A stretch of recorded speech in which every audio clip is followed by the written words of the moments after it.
Welcome friends, welcomes to Willstack Educations. Today is 26th of May and 2020 and you are watching the current affairs sessions. अगर आप हमारे channel पर नए मेहमान हैं तो मैं आपसे आग्रह करता हूं कि आप हमारे चैनल को ज़रूर सब्सक्राइब करें और साथ में बेल आइकन को भी ज़रूर प्रेस करें जिससे अपलोड होने वाली वीडियो की नोटिफिकेशंस आप तक पहुंचे सबसे पहले। तो चलिए करते हैं वीडियो को शुरू। First question is on your screen. हाल ही में किस देश ने ओपन स्काई संधि से अलग होने का फैसला किया है? तो इस प्रश्न का सही उत्तर है ऑप्शन बी, अमेरिका। अमेरिका ने हाल ही में ये घोषणा की है कि वो जो ओपन स्काई संधि है इससे अलग हो जाएगा। इस संधि को वर्ष 2002 से इफेक्टिव किया गया था। इस संधि में लगभग 35 देश थे और अमेरिका ने इस संधि से अलग होने का फैसला कर लिया है। तो एट प्रेजेंट अभी इन संधि में जो देशों की संख्या है वो 34 हो गई है।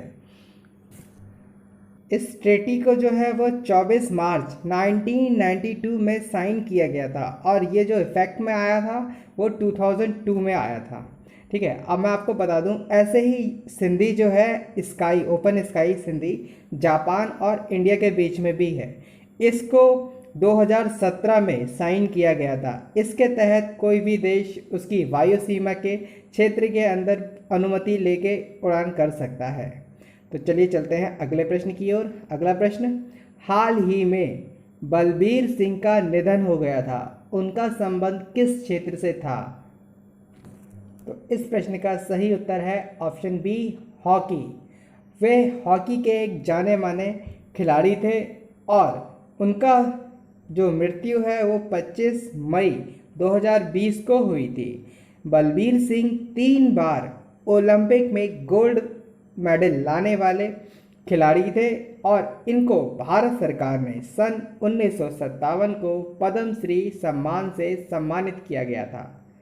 चलिए, इस प्रश्न से हमें इतनी जानकारी मिलती थी। अब चलते हैं हम लोग अगले प्रश्न की ओर। Next question is on your screen. Next question, हाल में ही किस राज्य सरकार ने MSMEs के लिए रीस्टार्ट कार्यक्रम लॉन्च किया है? तो इस प्रश्न का सही उत्तर है ऑप्शन बी, आंध्र प्रदेश। इस कार्यक्रम के तहत MSMEs मतलब कि मीडियम स्मॉल माइक्रो एंटरप्राइजेस के लिए गवर्नमेंट ऑफ आंध्र प्रदेश ने एक रीस्टार्ट प्रोग्राम चालू किया है जिसके तहत वह 1100 करोड़ रुपए खर्च करेगी इनको रीस्टैब्लिश करने के लिए। जो कोविड-19 पैंडेमिक के कारण जो आपको नुकसान हुआ है उसकी भरपाई ये इसको रीस्टार्ट करने के लिए आंध्र प्रदेश गवर्नमेंट ने ये स्कीम लॉन्च की है, रीस्टार्ट। ठीक है, अब देखिए यहाँ पे बात आई है आंध्र प्रदेश की, तो मैं आपको आंध्र प्रदेश के बारे में एक छोटा सा इंट्रोडक्शन टाइप का कुछ पॉइंट्स बता देता हूँ। ये है चित्र में आंध्र प्रदेश। आंध्र प्रदेश की राजधानी अमरावती और यहाँ के CM YS जगनमोहन और यहाँ के जो गवर्नर हैं उनका नाम है विश्वभूषण हरिचंदन जी। फिर से बताता हूँ मैं, विश्वभूषण हरिचंदन जी ये यहाँ के गवर्नर हैं। तो चलिए चलते हैं अगले प्रश्न की ओर। नेक्स्ट प्रश्न is on your screen. Next question, हाल में ही विश्व बैंक ने किसे आपदा प्रबंधन जलवायु परिवर्तन की जिम्मेदारी भी सौंपी है? तो इस प्रश्न का सही उत्तर है ऑप्शन सी, आभास झा। आभास झा जी को हाल में ही विश्व बैंक ने आपदा प्रबंधन जलवायु प्रबंधन की भी जिम्मेदारी सौंपी है।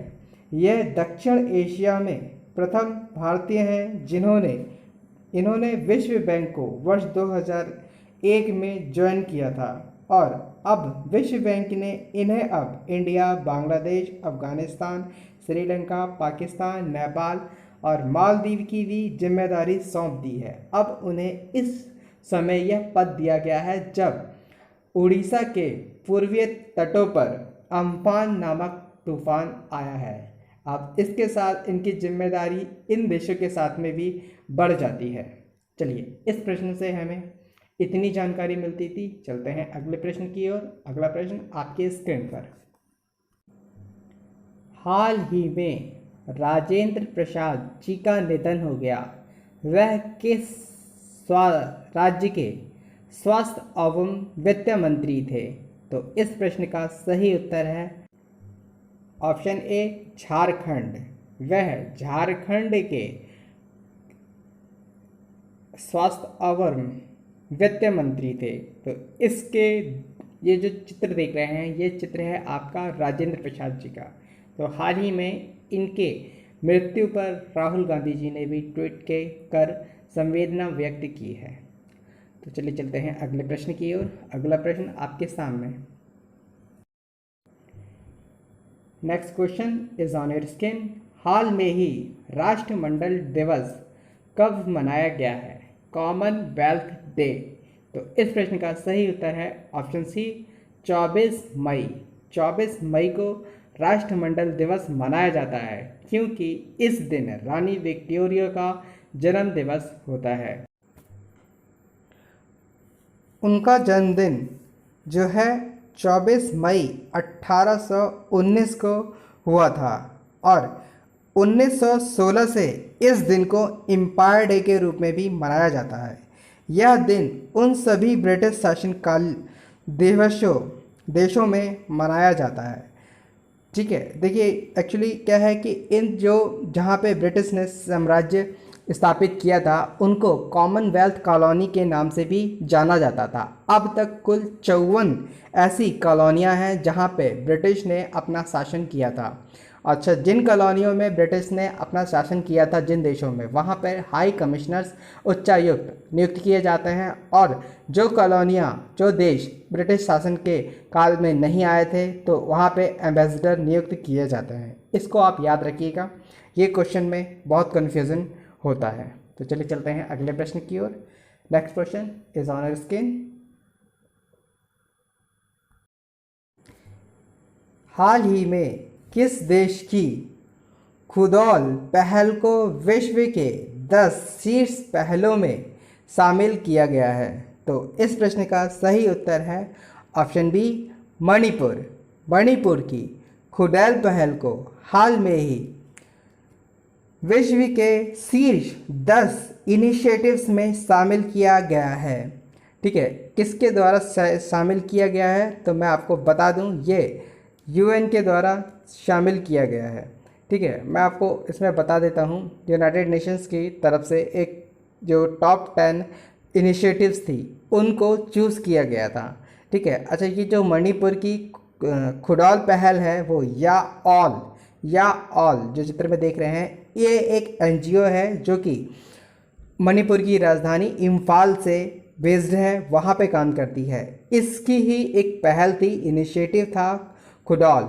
इनके थ्रू ही ये इनिशिएटिव को चूज़ किया गया है। अच्छा, ये इनिशिएटिव करती क्या है? ये जो इनिशिएटिव है LGTB के ऊपर काम करती है। L for lesbians, G for gauge, B for bisexuals, T for transgender. इनके हेल्थ, फूड और हाइजीन को लेकर ये जो NGO है वो काम करता है। तो इसी के काम को देखते हुए इसको 10 शीर्ष पहलों में शामिल किया गया है।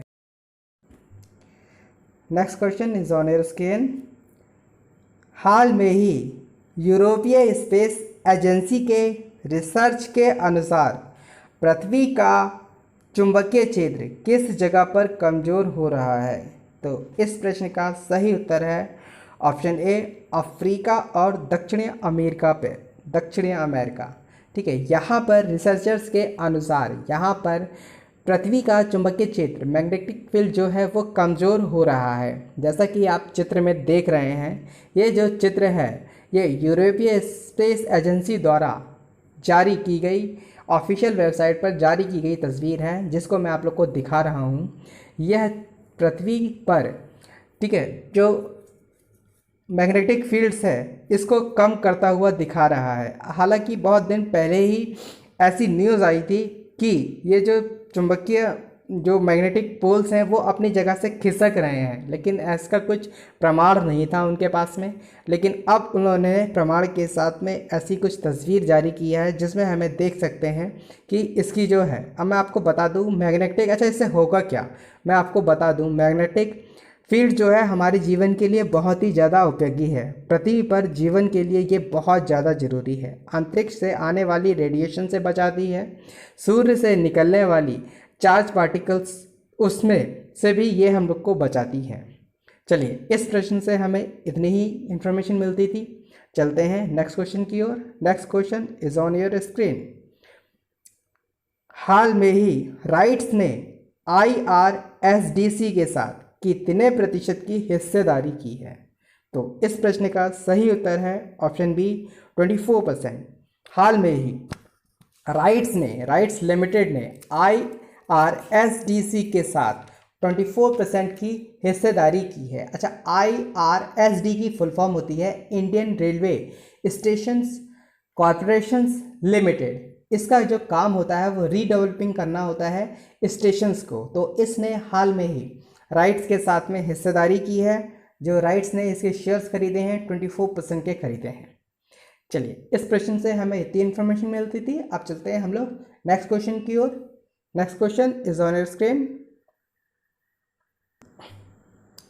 नेक्स्ट क्वेश्चन, हाल में ही मारुति ने buy now pay later offer के तहत किसके साथ साझेदारी की है? तो इस प्रश्न का सही उत्तर है ऑप्शन सी चोलामंडलम के साथ में हाल में ही मारुति ने बाय नाउ पे लेटर की स्कीम चालू की है। ये चोलामंडलम जो है एक जनरल इंश्योरेंस कंपनी है और जिसने मारुति सुजुकी इंडिया के साथ में करार किया है ताकि अब ग्राहकों को आसानी से वो लोन के थ्रू कार मुहैया करा पाए। इससे ग्राहकों को अपनी कार खरीदने में बहुत ही ज़्यादा आसानी होगी, सुलभ होगा। चलिए, इस प्रश्न से हमें इतनी इन्फॉर्मेशन मिलती थी। अगर आपको यह वीडियो अच्छा लगा है, हेल्पफुल लगा है, तो प्लीज़ इस वीडियो को लाइक कीजिएगा और शेयर कीजिएगा। और अगर आपने अभी तक इस चैनल को सब्सक्राइब नहीं किया है तो कृपया करके इस चैनल को ज़रूर सब्सक्राइब कीजिएगा। और आपका कोई भी इन क्वेश्चंस के रिलेटेड कोई भी डाउट हो तो कमेंट बॉक्स में आराम से कमेंट कर सकते हैं, मैं उसका इनिशिएटली रिप्लाई करूँगा। Thank you for watching this video. Have a good day. Bye bye.